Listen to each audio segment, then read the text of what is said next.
Hi there, it's JoJo the Thrifty Teacher here with another book review and book reading. I am a part-time reseller, full-time educator. I do hauls of things that I bought for resale, and then I also read books that I think are really cute for kids. If you are a teacher, if you have grandkids, if you have nieces and nephews, if you babysit, anything. So here we go. Slim and Miss Prim by Robert Kingkirk, illustrated by Jim Harris. Now, what immediately drew me to this book that I got from Goodwill are the illustrations. Look at her. Look at him. This side up. And of course, it's in the desert, and I'm in Arizona, so I thought that was cute. Look at this. Reminds me of Tombstone. I used to work in Tombstone. I would work there a couple days a week after the teaching day was done. I would go there and work as a waitress at the Longhorn restaurant, and then I would also waitress there on the weekends. It was so cool. I got to meet so many cool people from different countries, and they really do, like, it looks like Tombstone. It's pretty cool. That was a fun time. All right.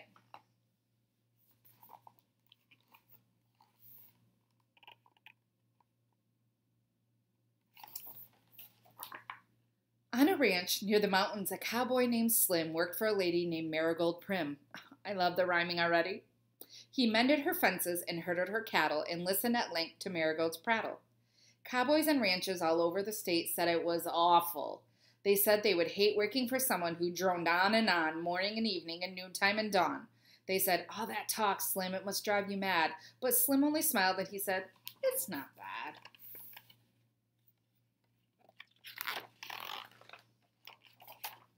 Oh, look at this bear. Oh, look at the bears. Oh my gosh, how cute are they? Look at the bunnies. Oh my gosh. In herding the cattle and rounding up strays, Slim often went riding for days and for days. And if you had followed him out on the range, you would have heard something that might have seemed strange. With prairie dogs barking and hawks high above, Slim played his guitar and sang songs of love. Look at them.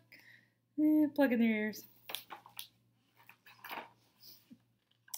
In the hills near the prairie where the herd loved to tramp, a rustler band had a well-hidden camp. "Listen there, boss," said a large man named Lee. "I think I hear singing slightly off-key." "Go have a look, boys. I can't help but feel this may be a ranch hand with cows we can steal." Clippity-cloppity, off went his gang on the track of the cowboy who rode and who sang. Down from the mountains and over the dunes, they found him at last by his loudly sung tunes. They plugged up their ears and fought a brief battle, then kidnapped poor Slim and stole all his cattle. They put it around his mouth. They're like, "No, sir. No, sir." I'm going to skip a couple pages.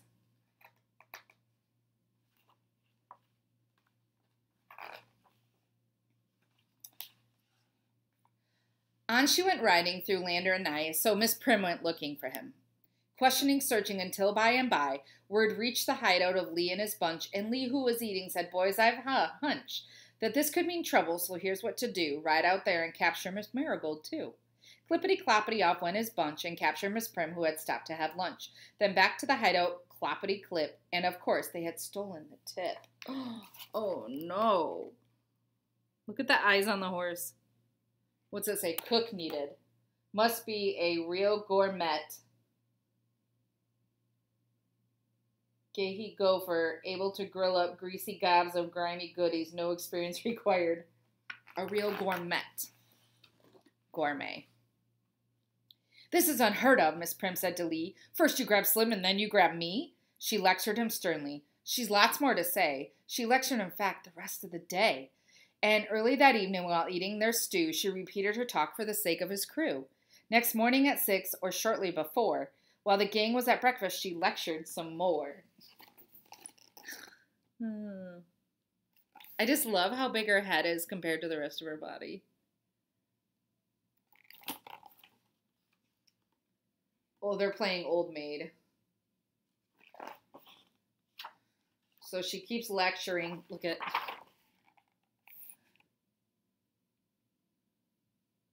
Oh my gosh, this is such a cute book. She lectured them daily. She lectured them nightly. She listened and listened and listened. They listened and listened and listened politely at first. Then a strain started showing. Some drummed with their fingers, and some started going or clearing their throats, or glancing at watches, or reaching for coats, and climbing out windows and sneaking outdoors, or saying, "Excuse me, I have to do chores." Some saddled up horses and, leaping atop, raced away screeching, "Marigold, stop!" They finally told Lee they were nearly in tears. "This could not go on, boss, for years and for years. For your sake, for our sake," they pleaded for peace. "We think you should offer Miss Prim her release." They saddled her horse. They said, "You can go." She said, "Nothing. Doing nothing. Ridiculous. No. Your fellows are silly. That's sad, but it's true. I'm not leaving here unless Slim can come too."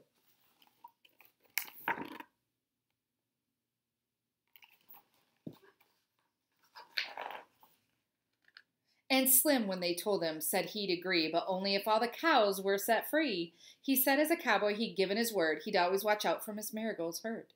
The rustlers pleaded, they begged and they cried, they pouted and sulked, but they finally complied. They gave them the cows and a lunch for their ride. Then Marigold Prim with Slim at her side, and hundreds of cattle all going moo-moo, shouted goodbye to Lee and his crew. Hip, hip, hooray, then, and off they went riding, yip, yip-yaying and kick-kick-ki-yiding, herding the cattle across the wide plain, herding the cattle through sunshine and rain, rounding up strays by shouting and yelling and making their way to Miss Marigold's dwelling. Look at her. Look at the horse prancing. And look at, they're branded with Marigold's little gopher. That's so cute. They put so much detail in this. And after all this, you might have supposed, Slim gathered his courage and knelt and proposed. Friends galloped in whooping from near and away to dance and to sing on their wedding day.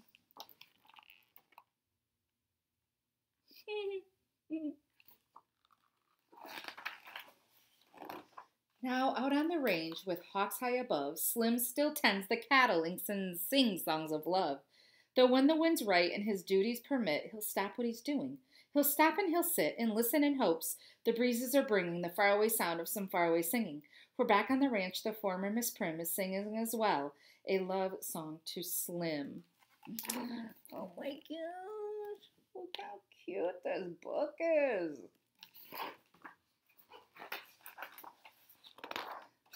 Oh my gosh, that's so cute. Here's the back of it. So this would be good for rhyming, of course, and it would be good just for figuring out the introduction, the rising action, climax, ascending action, resolution. It would be good for that. It would be good to, if you're just wanting to look at stuff in the desert, if you're wanting to talk about ranching and cattle and stuff like that, you could use it for a bunch of different things. You could use it for point of view. There's just so many things you could use it for, but mainly you want to use it for the rhyming. And the kids could find the rhyming words. You could just, if you're doing the Ing brothers, I don't know if they still call them the Ing brothers. Anyway, so I just think the illustrations are just super duper great on this. Look at that. So cute. Look at this little prissy dog down there in the desert.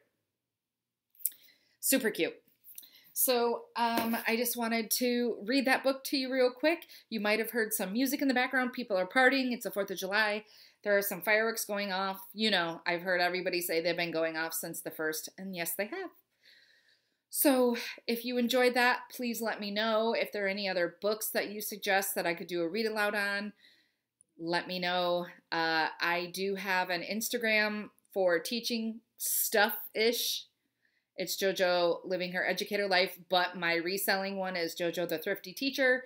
And then I also on Whatnot am JoJo Vincent.